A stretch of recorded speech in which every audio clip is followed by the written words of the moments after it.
Mutual fund में आज लोगों का पार्टिसिपेशन बहुत तेज़ी से बढ़ रहा है। इसका मेन रीज़न है रिटर्न ऑन इन्वेस्टमेंट। और म्यूचुअल फंड का ऐड में भी बोल रहा है कि म्यूचुअल फंड सही है, लेकिन क्या एक्चुअल में यह सही है या कोई और भी ऑप्शन है आपके पास जो इससे भी ज़्यादा आपको रिटर्न दे सकते हैं? इसका आंसर है ETF।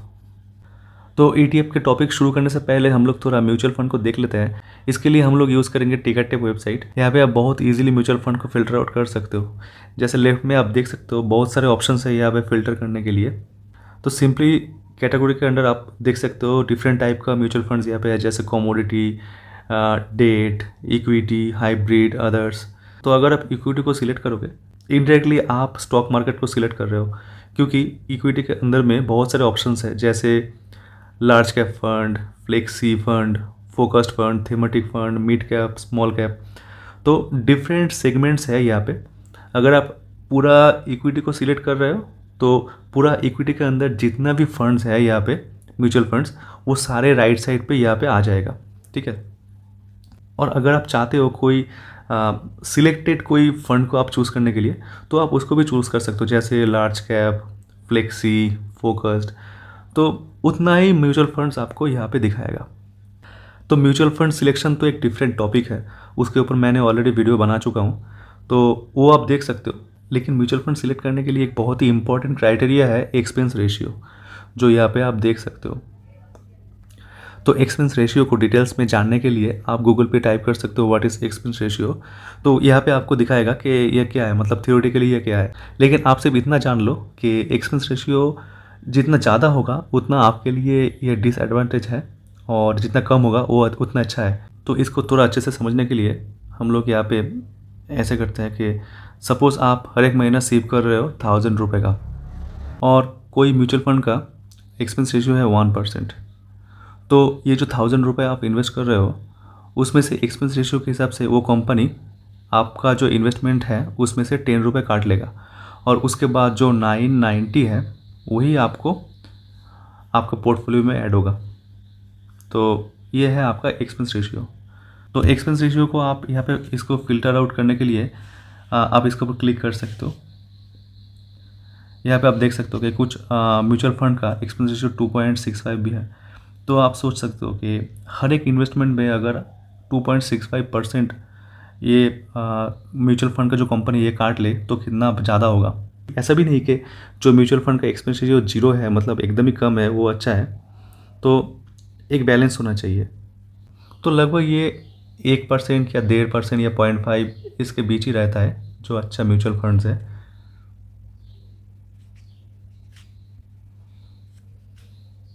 तो ऐसे आप देख सकते हो बहुत सारे म्यूचुअल फंड्स यहाँ पे और एक कंपोनेंट है एग्जिट लोड। तो एग्जिट लोड क्या है? एग्जिट लोड है अगर मतलब डिफरेंट म्यूचुअल फंड के लिए एग्जिट लोड का जो क्राइटेरिया है डिफरेंट है। कुछ म्यूचुअल फंड के लिए वो 1 साल का होता है, कुछ म्यूचुअल फंड के लिए वो 2 साल का होता है। तो अगर आप वो 1 साल या 2 साल के अंदर आपका म्यूचुअल फंड जो भी आपने इन्वेस्ट किया उसको आप विड्रॉ करना चाहते हो, तो वहाँ पे वो जो एग्जिट लोड का जो परसेंटेज है, सपोज 1% और या 2%, तो उसके हिसाब से आपको वो पैसा ये म्यूचुअल फंड कंपनी को आपको देना पड़ेगा। तो उस टाइम पे आपका दोनों चार्ज लगता है। जैसे एक्सपेंस रेशियो जब आप वो बाई कर रहे हो उस टाइम पे आपका एक्सपेंस रेशियो लगता है, और जब आप सेल कर रहे हो उस टाइम पे आपको एग्जिट लोड देना पड़ रहा है। लेकिन अगर आप वो जो टाइम पीरियड है जैसे 1 साल या 2 साल, उसके बाद अगर आप उसको सेल करोगे मतलब विदड्रॉ करोगे, तो उस टाइम पे एग्जिट लोड नहीं लगता। तो ये जो सेम टॉपिक है एक्सपेंस रेशियो, तो इसके ऊपर हम लोग देख लेते हैं कि ETF में एक्सपेंस रेशियो कितना है। तो ये जो पहले वाला जो आ रहा है CPSE ETF, इसको हम लोग देख लेते हैं। यहाँ पे आप नीचे आके देख सकते हो कि इसका एक्सपेंस रेशियो है 0.07%। तो आप देख सकते हो कि ये बहुत ही कम एक्सपेंस रेशियो है यहाँ पे। तो अगर आप सेम टाइप का अगर दो फंड के ऊपर कंपेयर करोगे, जैसे निफ्टी 50, इसका आपका म्यूचुअल फंड में मिलेगा और ETF भी मिलेगा। तो म्यूचुअल फंड में आपका जो एक्सपेंस रेशियो है वो लगभग आपका 1% या 1.5% होगा। लेकिन अगर आप ETF सर्च करोगे तो उसका एक्सपेंस रेशियो बहुत ही कम होगा, मतलब आधा से भी ज़्यादा या 1/3 होगा। तो आप सोच सकते हो कि कितना कम है चार्जेस इन ETF। और सिर्फ इतना ही नहीं, और भी बहुत सारे इश्यूज हैं म्यूचुअल फंड में। तो इशू तो नहीं बोलूँगा, मतलब ये उसका क्राइटेरिया है, लेकिन पर्सनली ये मुझको अच्छा नहीं लगता। जैसे म्यूचुअल फंड में क्या होता है, अगर आप आज के तारीख में मार्केट डाउन है और उस टाइम पे अगर आप कुछ बाई करना चाहते हो, सपोज आप सोच रहे हो कि हाँ मार्केट आज बहुत डाउन गया है और इस टाइम पे अगर NAV सस्ता मिल रहा है तो मैं कुछ लमसम यहाँ पे इन्वेस्ट कर दूँ तो बाद में मुझको ज़्यादा मिलेगा। हर एक टाइम पे ऐसा नहीं होता। जैसे रिसेंटली क्या होता है आपको पता ही है कि इलेक्शन के टाइम पे मार्केट बहुत डाउन गया था, तो उस टाइम पे मैंने ट्राई किया था कि जिस दिन डाउन गया था उस टाइम पे ऑर्डर पंच करने के लिए, तो मैं कुछ वहाँ पे इन्वेस्ट किया था म्यूचुअल फंड में। लेकिन जब मार्केट डाउन पे गया था उस टाइम पे तो NAV बहुत कम होना चाहिए, राइट, और उसके हिसाब से मुझको यूनिट एलोकेट होना चाहिए था, लेकिन ऐसा नहीं हुआ था। ये लोग क्या करता है, ये लोग उस दिन को आपको वो NAV का हिसाब से यूनिट्स नहीं देते।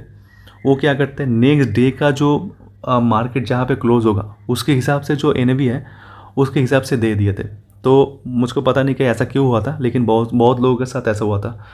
तो आपको मैं अगर चार्ट पे दिखाऊं तो ये जो पॉइंट है इसका मैं बात कर रहा हूँ,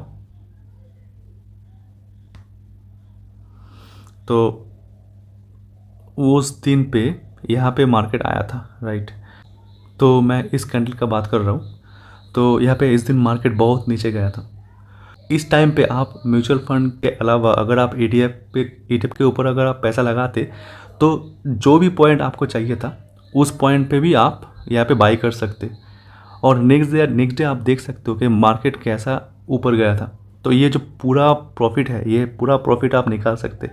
और ETF में सिर्फ स्विंग ट्रेडिंग नहीं होता, इंटरडे भी होता है। मतलब अगर आप आज ही चाहते हो कि आज मैं बाई करूँगा और सेल करूँगा, वो दोनों हो सकता है, कोई प्रॉब्लम नहीं।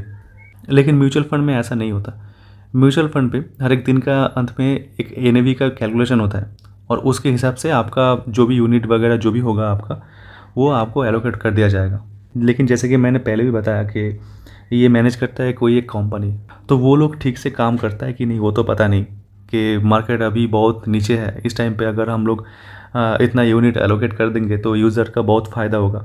तो ऐसा होना चाहिए, लेकिन हर एक टाइम पे ऐसा नहीं होता। तो मैं यही बोलना चाहता हूँ कि म्यूचुअल फंड में कंट्रोल आपके पास नहीं है, लेकिन ETF में कंट्रोल आपके पास है। आप जहाँ पे चाहते हो वहाँ पे बाई कर सकते हो, जहाँ पे चाहते हो आप वहाँ पे सेल कर सकते हो। तो ये बहुत ही एक एडवांटेज है ETF में। म्यूचुअल फंड पे हम लोग जो SIP करते हैं, SIP मतलब सिस्टमेटिक इन्वेस्टमेंट प्लान, तो ये जो हम लोग SIP करते हैं ये जनरली मंथ के कोई पर्टिकुलर कोई डेट में, जैसे वो 1 तारीख हो सकता है या 6 तारीख या 10 तारीख 15, जो भी आपको ठीक लगे, तो उसको हम लोग पहले चूज़ करते हैं और हर एक महीने के वो उस तारीख में वो पैसा अपने आप कट जाता है और वो इन्वेस्ट हो जाता है वो म्यूचुअल फंड पे, आपका जो फंड है वहाँ पे। अगर आप ऐसा चाहते हो कि आप मार्केट को एकदम ही मॉनिटर करना नहीं चाहते और आप चाहते हो कि हर एक महीना कुछ पैसा आपका म्यूचुअल फंड में या कोई भी फंड में ऑटोमेटिकली इन्वेस्टमेंट होना चाहिए, तो उसके लिए आपका म्यूचुअल फंड सही है।